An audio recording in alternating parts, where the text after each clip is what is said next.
జీవితాన్ని జీవించాలా, గుండెల్లోంచి రావాలి నీకు.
చెడ్డోళ్ళు ఉంటారు, చెడ్డవాళ్ళు 100 మంది ఉండొచ్చు, మంచి వాళ్ళు ఒక్కలో ఇద్దరు ఉండొచ్చు.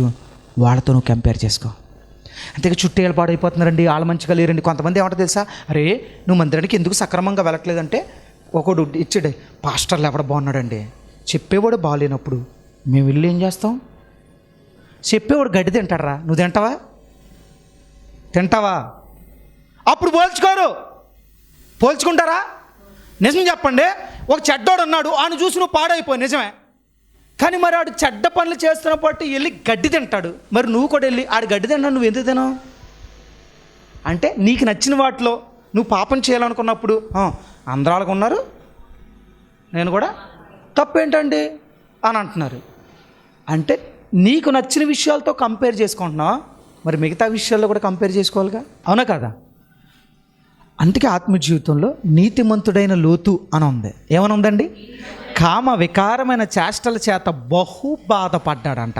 బహు అంటే ఎక్కువగా బాధపడ్డాడట. అంటే ఈ చెడ్డోళ్ళ మధ్యలో నేను నివసిస్తున్నానా, అనవసరంగా ఈ ప్లేస్కి వచ్చానా, అనవసరంగా ఈ ప్లేస్లో ఉన్నానా అని ఆలోచన ఎవరిలో ఉంది? అవుతుంది. కానీ లోతు పాడయ్యాడా? లోతు పాడవాడా? మీరు బాగా ఆలోచించండి. బబులోను సంస్థానానికి దానియేలు, షడ్రకు, మేషగు, అబేద్నెగో అనే 4 తీసుకెళ్లారు. మిగతా వాళ్ళందరికీ రాజభోజనం పెడతా అన్నారు. భోజనం పెడతానంటే వీళ్ళు 4 ఏమన్నారు?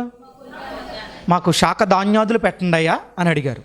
అడిగితే ఆయన ఏమన్నాడు? అరే నాయన, మీరు శాఖ ధాన్యాదులు తింటే చిక్కిపోతారు, రాజభోజనం పెడుతుంటే ప్రోటీన్స్ గట్ట పుష్కలంగా ఉంటాయి, రాజుగారు వచ్చి అడుగుతారు, ఎలాంటి ఫుడ్ పెట్టమంటే ఎలాంటి ఫుడ్ పెట్టావురా అని అడుగుతారు నన్ను అని అంటే, దానియేలు అన్నాడు, అయ్యా మిగతా వాళ్ళందరూ పెట్టండి అయ్యా, ఒకసారి మమ్మల్ని టెస్ట్ చేసి చూడండి, మేము అప్పటికి చిక్కిపోతే అప్పుడు మాకు ఆ భోజనం పెడతారు కానీ లేయా అని అన్నారు.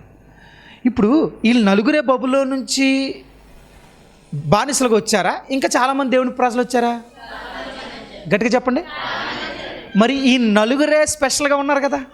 ఇప్పుడు మిగతా వాళ్ళు కూడా ఏమని ఉంటారు, మేము అక్కడి నుంచే వచ్చాం, అక్కడికి వచ్చిన తర్వాత బానిసలం కాబట్టి వాళ్ళు చెప్పింది చేయాలా, మీరు ఏంటో ఎక్స్ట్రా మాట్లాడుతున్నారు, అంత ఓవర్ యాక్షన్ వద్దు అని అనుంటారు కదా, వీళ్ళు అనుంటారు కదా. మన జీవితంలో కూడా దేవుని పరిచర్య చేస్తున్నప్పుడు, భక్తి చేస్తున్నప్పుడు కొంతమంది ఏమంటారు తెలుసా, అంత అతి భక్తి ఎందుకమ్మా మీకు, అంత మానకుండా వెళ్ళిపోవాలా, మన పనులు మానుకునే అంత ప్రార్థన అవసరమా, మనకి ఇబ్బందులు పడి అంత ఖర్చు పెట్టడం అవసరమా అంటారా? అనరా? అన్నా సరే వీళ్ళు 4 రాజీ పడ్డారా? అన్నా సరే లోతు రాజీ పడ్డాడా? మనం రాజీ పడిపోతాం కదా. చాలాసార్లు ఏమనుకుంటాం, నిజమే ఇంత దూరం వెళ్తున్నాం ప్రార్థనకు అనుకునే సందర్భాలు ఉంటాయి. కొంతమంది మళ్ళీ బలహీనపరిచినప్పుడు కొన్ని సందర్భాలు ఏమనుకుంటే తెలుసా, నిజమే నేను ఎక్కువ ఖర్చు పెట్టేస్తున్నాను. నేను చాలామంది అనేవారు, పాస్టర్ గారు ఎందుకంటే అంత ఖర్చు పెట్టేస్తారు సేవ పరిచర్యకి అని. నేను అన్నాను, ఇలాంటి దిక్కుమాల సలహాలు చెప్తే నా దగ్గర రాగరా అన్నాను. మళ్ళీ రాలా.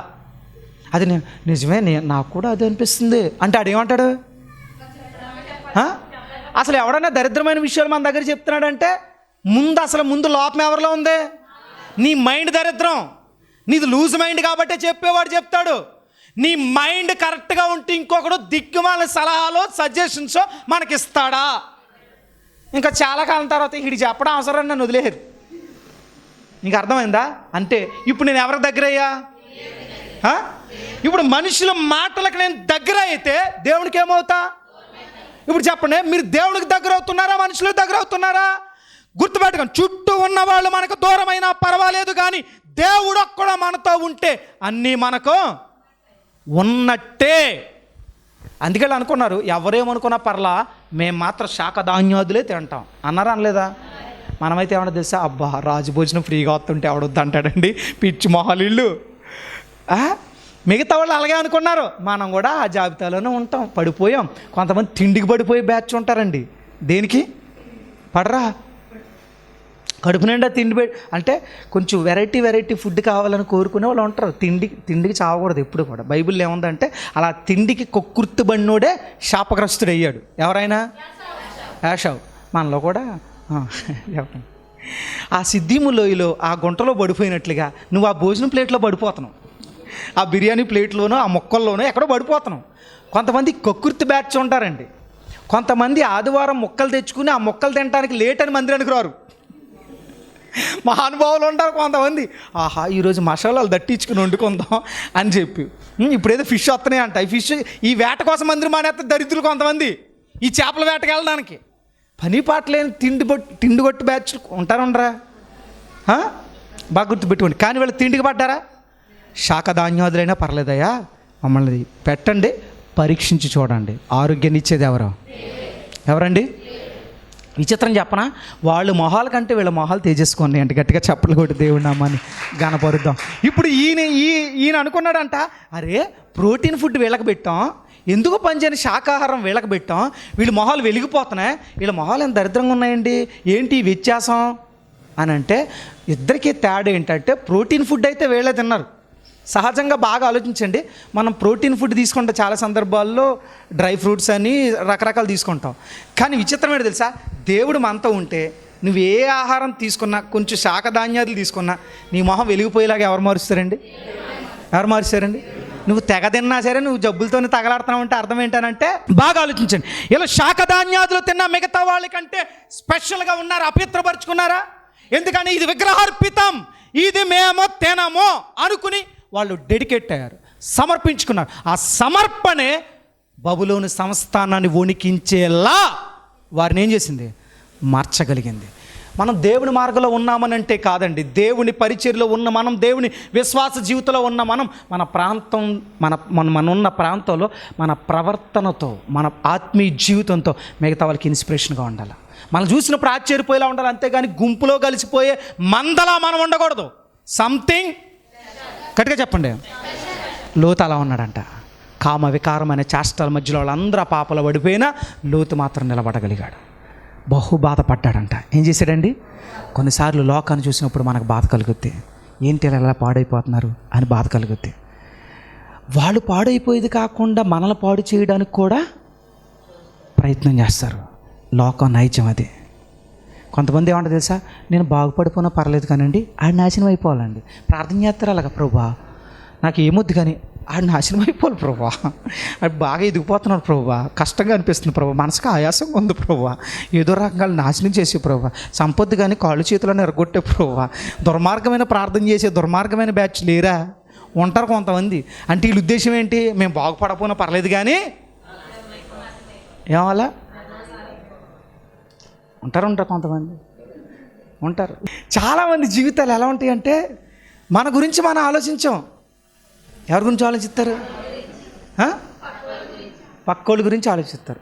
మీరు ఎప్పుడు వాక్యం వినేటప్పుడు నువ్వే వాక్యాన్ని వినాలి. పక్కోళ్ళు ఏమనుకున్నా పక్కోళ్ళ మొహం నీకు ఎందుకు? వీళ్ళు మొహ కవళికలు చూస్తారు కొంతమంది. అది నీకేం పని? నీ పని లేదు కదా వాస్తవంగా. ఎందుకని? దేవుడు ఎవరితో మాట్లాడుతున్నాడు కదా. సరే, విషయం ఏంటంటే, ఈ కిందోడు ప్రభువా పైనోడు ఏం కోరుకున్నాడని అడుగుతున్నాడంట.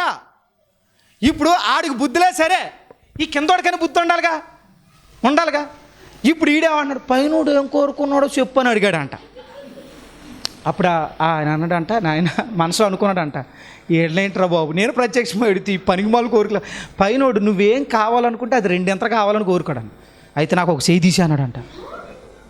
అంటే చూడండి, పోనీ ఈడు బాగుపడాలని లేదు, నేను నాశనం అయిపోయినా పర్లేదు కానీ ఆ డబల్ నాశనం అయిపోవాలి అంటే నిజంగానే సరే. అంటే ఈ పైనోడు కూడా ఏం చేశాడు, ఆడు రెండు చేతులు పోయినాయి. నిజమే. ఎందుకని ఆడేం కోరుకున్నాడు, కిందోడు ఏం కోరుకుంటే.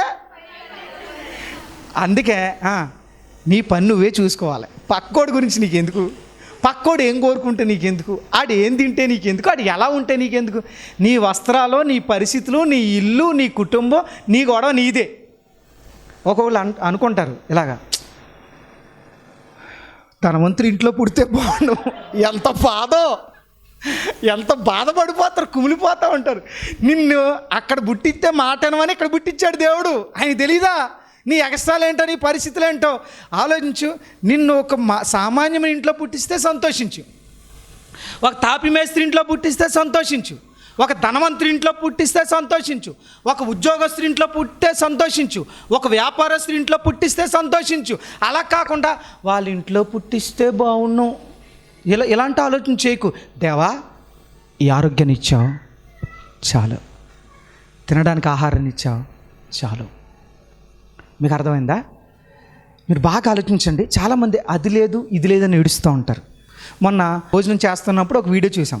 ఆ న్యూస్ ఎక్కువ ఫాలో అవుతాను. న్యూస్లో ఏం చెప్తున్నాడంటే, ఒక యవనస్తుడు 32 సంవత్సరాలు అంట అతని వయసు. పేపర్ ప్రకటన ఎక్కడో ఆన్లైన్లో చూస్తే కిడ్నీకి 30 లక్షలు ఇస్తానన్నారట. 30 లక్షలు ఇస్తానంటే సరే అని చెప్పి పాపం మధ్యవర్తి ఉంటాడు కదండి, నమ్మితే మొత్తం మీద వెళ్ళాడు. టెస్టులు చేశారు, ఇతను సూట్ అయింది. మరి అసలు వాళ్ళు ఇచ్చారు లేదు తెలియదు, కానీ మధ్యవర్తిలో ఒకడు ఉన్నాడు కదండి, ఇతను కిడ్నీ తీసేసుకున్నారంట. సంవత్సరం నుంచి డబ్బులు ఇవ్వట్లేదంట. ఇప్పుడు ఇతను బయటకు వచ్చి కిడ్నీ 30 లక్షలకు బేరం ఆడారండి, నా పరిస్థితిని బట్టి నేను కిడ్నీ 31 సంవత్సరం అంట అతని వయసు. ఎంత చిన్నవాడు ఉంటాడండి, వివాహం కూడా కాలేదట.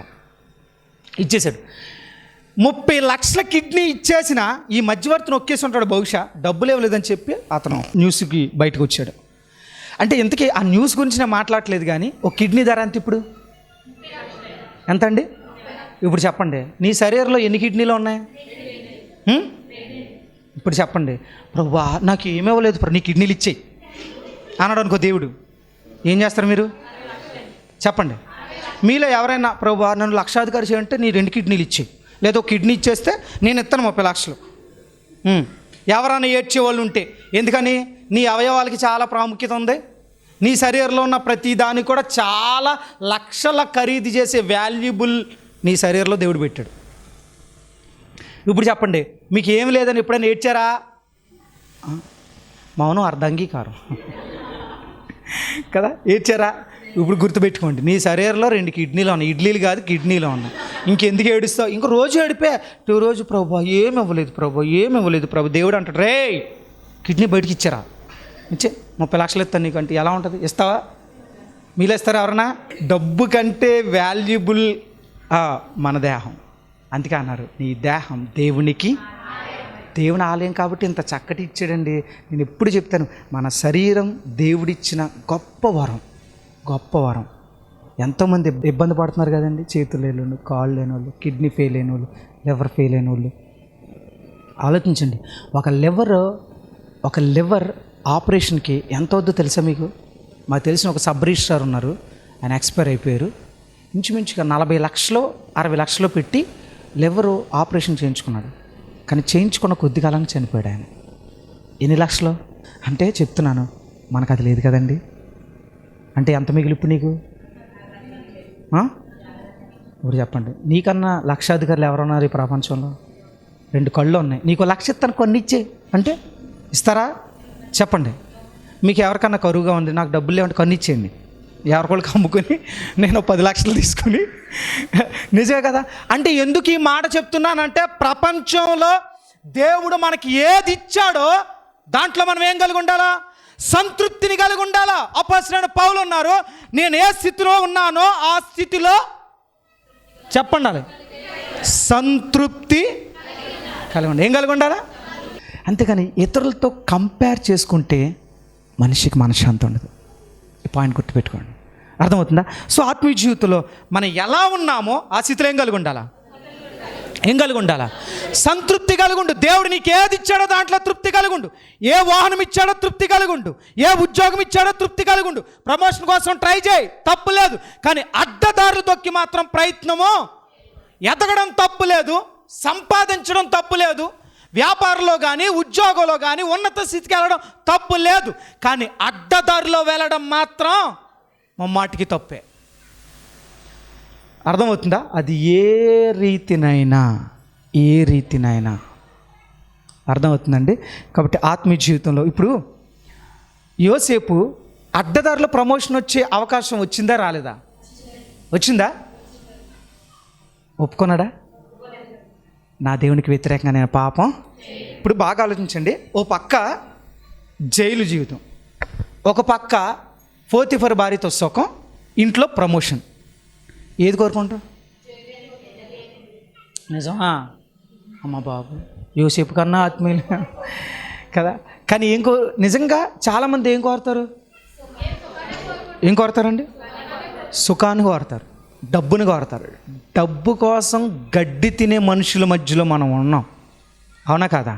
ఈరోజు చాలామంది క్యారెక్టర్ ఎందుకు పాడు చేసుకుంటున్నారు? లగ్జరీ లైఫ్ కోసం కదా. చాలామంది దేనికోసం పాడు చేసుకుంటున్నారు? తమ శరీరాన్ని, తనువుని ఎందుకు అమ్మేసుకుంటున్నారు? డబ్బు కోసం. కానీ యోసేపు తన దేహాన్ని కాపాడుకున్నాడు. తన క్యారెక్టర్ని ఎక్కడ పాడు చేసుకోలేదండి. ఒకటే అన్నాడు, నా దేవునికి వ్యతిరేకంగా నేను పాపం. అంటే జైలుకి వెళ్ళడానికి ఒప్పుకున్నాడు కానండి, పాపం చేయడానికి ఒప్పుకోలేదండి. అసలు ఆయన చరిత్ర మనకి ఎంత ఆదర్శం అనిపిస్తుంది అంటే, అసలు ఏం గట్స్ అండి అవి, ఏం గట్స్ అవి. ఇప్పుడు తను పాపం చేస్తే ప్రపంచానికి తెలియదు, తెలిసిందా? ఇంట్లో యజమానుడు ఉండడు, ఇంట్లో యజమానుడు లేడు, తను ఒక్కదే ఉంటుంది. ఇంట్లో పెత్తనం ఎవరిదండి? అంటే యోసేపు పర్మిషన్ లేకుండా ఇంట్లోకి పనోడు కూడా లోపలికే రాడు. కానీ ఏమి నమ్మకత్వం అండి. నా యజమానుడు నన్ను నమ్మాడు, నన్ను నమ్మి ఈ ఇంటిని, ఈ బాధ్యతను అప్పగించాడు. నా యజమానుడికి ద్రోహం చేయలేను, నా దేవునికి ద్రోహం చేయలేను. ఈ రోజున భర్త నమ్మి ఇంటి దగ్గర వదిలి ఉద్యోగానికో వ్యాపారానికో వెళ్తున్నాడు. నీ భార్య నిన్ను నమ్మి అందంగా తయారు చేసి బయటికి పంపేస్తుంది. నమ్మకాన్ని నిలబెట్టుకుని వస్తున్నారు ఇంటికి. ఇంట్లో ఉండి నమ్మకంగానే ఉంటున్నారా? ఆలోచించండి. నమ్మకం అనేది చాలా వాల్యుబుల్. ఒక్కసారి కోల్పోతే రాదు. అది ఎంత కలిసి ఉన్నా అది ఎక్కడ గుచ్చుతూ ఉంటుంది? అనుమానం పీడిస్తూనే ఉంటుందండి అది. అందుకని యోసేపు తన ప్రవర్తనను అమ్ముకున్నాడా? గట్టిగా చెప్పండి. ఏం ఎదురొచ్చింది ఇప్పుడు? ఇప్పుడు చెప్పండి. కోరి కష్టం తెచ్చుకుంటాడు ఎవడన్నా? కానీ ఒక్కటే అన్నాడండి, నాకు కష్టమైన పర్లేదు కానీ పాపం మాత్రం నాకు వద్దన్నాడండి. ఎంత గట్స్ ఉండాలి ఆ మాట అనడానికి. మనం పనికిమాలిన పనులు చేయడానికి రహస్యంగా ఎవడు చూడట్లేదులే అని అనుకుంటున్నా, కానీ నా దేవుడు నన్ను చూస్తున్నాడు, నా బ్రతుకు మార్చుకోకపోతే నా బ్రతుకు ఎందుకు ఛీ అని ఎప్పుడన్నా అనుకున్నావా?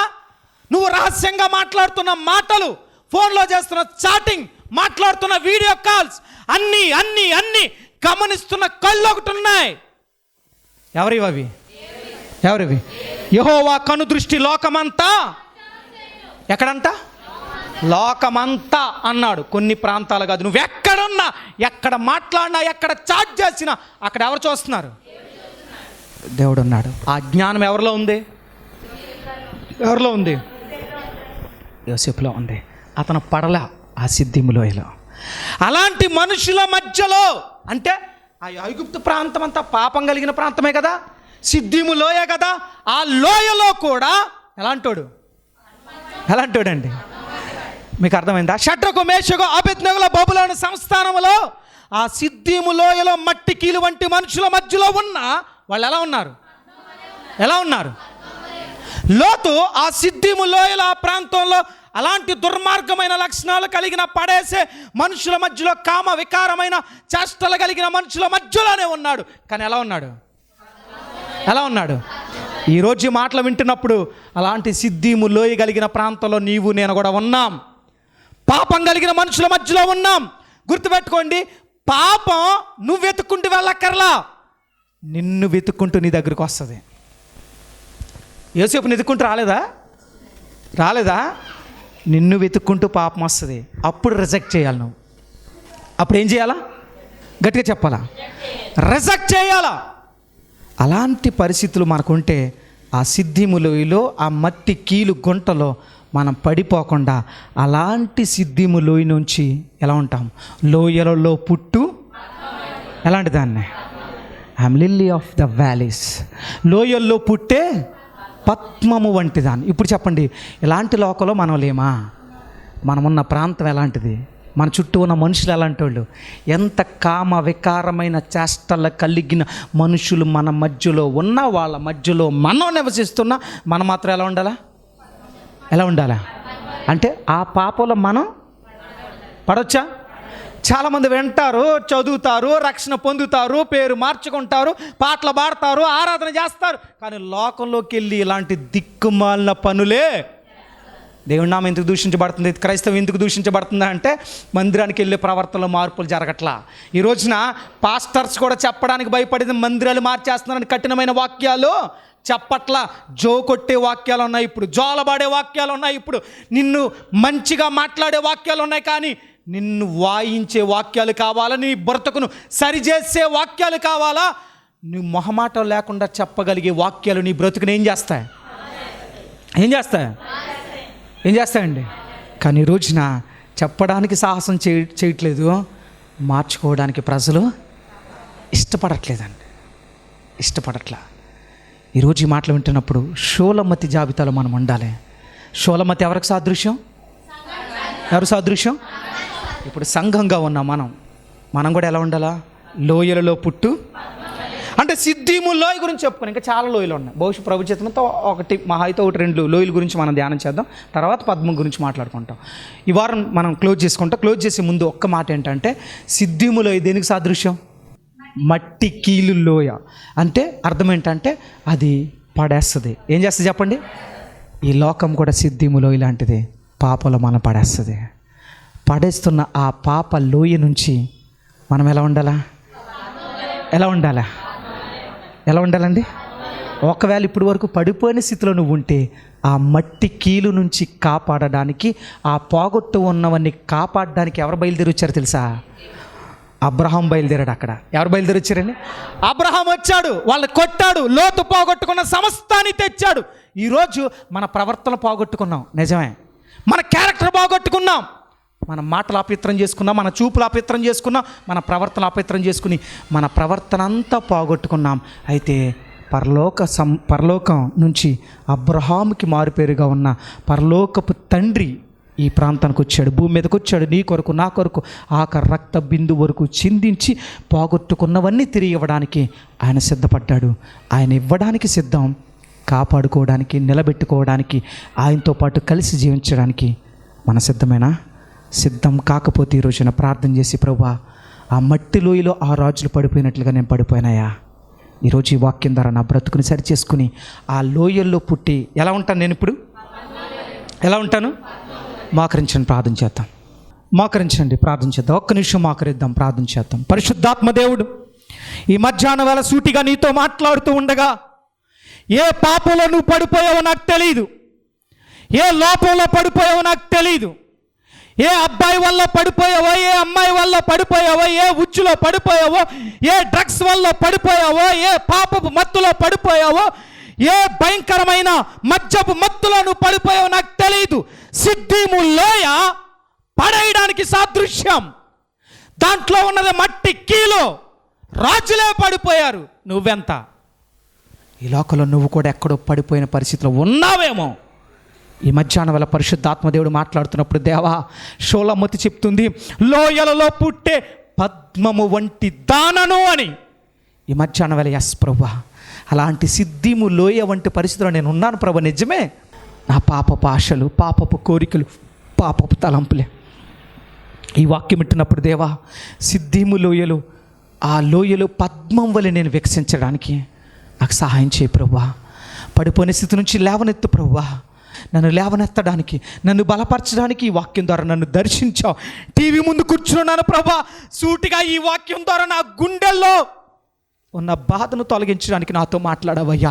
నేను పడిపోయిన మాట నిజమే, పాప తలంపులో పడిన మాట నిజమే, వ్యభిచారపు మత్తులో పడిపోయిన మాట నిజమే, భార్యను కాదని, భర్తను కాదని, తల్లిదండ్రులు కాదని పాప మత్తులో ఉన్నాను, తాగుడు మత్తులో ఉన్నాను, జోదపు మత్తులో ఉన్నాను, డ్రగ్స్ మత్తులో ఉన్నాను. ఈరోజు ఈ మాటలు వింటున్నప్పుడు దేవా, నా బ్రతుకును మార్చుకోవడానికి ఇష్టపడుతున్నానయ్యా. అలాంటి లోయలో నుంచే పద్మం వలె నేను వికసించడానికి సిద్ధపడుతున్నానయ్యా. ఆ పద్మం వలె నన్ను మార్చవా ప్రభు అని చిన్న ప్రార్థన చేయగలిగితే క్షమించి బలపరచడానికి ఆయన సిద్ధం. ప్రార్థన చేయడానికి నువ్వు సిద్ధమైతే నీ కొరకు ఒక దైవజనుడిగా నేను ప్రార్థించడానికి ఇష్టపడుతున్నాను. మోకరించండి, చిన్న ప్రార్థన చేద్దాం. మహాపరిశుద్ధుడా, నీ పరిశుద్ధ నామమున కొందనాలు. ఈరోజు మధ్యాహ్నం వేళ మాతో మాట్లాడిన మీ ప్రేమను బట్టి మీకు స్తోత్రాలు దేవా. మీరు మాతో మాట్లాడినందుకే మీకు వందనాలు స్తోత్రాలు చెల్లిస్తూ వస్తున్నాను. ఇదిగో తండ్రి, ఈ సమయంలో మీరు మమ్మల్ని బలపరిచినందుకు స్తోత్రాలు. ఇదిగో లోయల్లో పుట్టే పద్మం వంటి దాన్నని షూలమతి చెప్తూ వస్తుంది దేవ. మేము అలా చెప్పగలగాలి ప్రభా. ఆ ఎరుకో ప్రాంతం నుంచి వచ్చిన వ్యక్తి పాడైపోయినట్లుగా, కొన ఊపిరితో ఉన్నట్లుగా నేను కూడా అలాంటి స్థితిలో ఉన్నాను ప్రభా. ఈరోజు ఈ మాటలు వింటున్నప్పుడు నా బ్రతుకును మార్చుకుని, ఈ దేహం దేవునికి ఆలయం కనుక ప్రభా, అలాంటి పాపాత్ముల మధ్యలో, అవును నా చుట్టూ ఉన్న వాళ్ళు అలాంటి వాళ్ళు అయి ఉండొచ్చు ప్రభా, కానీ నేను పద్మం వలె ఉండాలా. నా చుట్టూ ఉన్న వాళ్ళు చెడ్డవాళ్ళు అయి ఉండొచ్చు, నేను పద్మం వలె ఉండాలా. నా చుట్టూ ఉన్న వాళ్ళు బలహీనపరిచే వాళ్ళు అయి ఉండొచ్చు, నేను పద్మం వలె ఉండాలా. నా చుట్టూ ఉన్న వాళ్ళు దిగజార్చే వాళ్ళు అయి ఉండొచ్చు, నేను పద్మం వలె ఉండాలా. నా చుట్టూ ఉన్న వాళ్ళు వ్యభిచారులు అయి ఉండొచ్చు, నేను పద్మం వలె ఉండాలా. నా చుట్టూ ఉన్న వాళ్ళు జోదపరులు అయి ఉండొచ్చు, నేను పద్మం వలె ఉండాలా. నా చుట్టూ ఉన్న వాళ్ళు దుర్మార్గులు అయి ఉండొచ్చు, నేను పద్మం వలె ఉండాలా. దాంట్లో పడిపోయి ఉండిపోవడానికి వీల్లేదు నాయన. నన్ను దర్శించావు, ఇక నుంచి నేను కూడా ఆ పద్మం వలె నేను ఉంటా అని ఎవరైతే ప్రార్థన చేస్తున్నారో వారి ప్రార్థన ఆలకించండి, అంగీకరించండి. మరణం వరకు నీ కొరకు ఆ లోయల్లో పుట్టే పద్మములాగా ఉండడానికి సహాయం చేయమని యేసుక్రీస్తు నామంలో ప్రార్థిస్తడికి వేడుకొంచున్నాం మా పరమ తండ్రి. ఆమేన్, ఆమేన్. ఈ యొక్క ఆధ్యాత్మిక కార్యక్రమంలో ఈ వాక్యం ద్వారా మీరు బలపడినట్లయితే ఈ కార్యక్రమాన్ని ప్రోత్సహించండి, బలపరచండి. అలాగే మీ సమస్యలు ఏమైనా తెలియచేయాలి అని ఆశపడితే ఈ స్క్రీన్పై స్క్రోల్ అవుతున్న నెంబర్లకు మీరు కాల్ చేయండి. అలాగే మీ ప్రార్థన అవసరాల కొరకు ప్రేయర్ చేయడానికి సేవకుడిగా నేను ఇప్పుడు సిద్ధంగా ఉన్నాను. అలాగే నా వర్తమానాలు మీ ప్రాంతాల్లో వినబడాలి అని ఆశపడితే ఎవరైనా సరే దైవ సేవకులు కానీ మరి ఎవరైనా ఈ స్క్రీన్పై కనబడుతున్న ఈ నెంబర్లకు మీరు కాల్ చేయొచ్చు అని ప్రభు పేరిట తెలియజేస్తున్నాను. అలాగే నా వర్తమానాలు మీరు ఇంకా వీక్షించాలి అని ఆశపడితే బ్రో ఎం శ్యామ్ అనే యూట్యూబ్ ఛానల్ ద్వారా కూడా నా వర్తమానాలు అనేకమైన యూట్యూబ్లో ఉన్నాయి కనుక వాటిని కూడా మీరు వీక్షించి ప్రభు యొక్క దీవెనలు పొందుకోవాలని, ఆధ్యాత్మికంగా బలపడాలని ప్రభు పక్షాన తెలియచేస్తున్నాను. ఈ దీన సేవకుడి కొరకు, ఈ దీన పరిచయం కొరకు మీ యొక్క అనుదిన ప్రార్థనలో జ్ఞాపకం చేసుకోవాలని ప్రభు పేరిట మీ అందరినీ కూడా తెలియచేస్తున్నాం. God bless you, God bless you all. దేవుడు మిమ్మల్ని దీవించునుగాక. ఆమేన్. మా అడ్రస్ బేతేలు ప్రార్థనా మందిరం, ఇందిరా కాలనీ, జీడిపిక్కల ఫ్యాక్టరీ ఎదురుగా, దొండపూడి రోడ్, గోపాలపురం.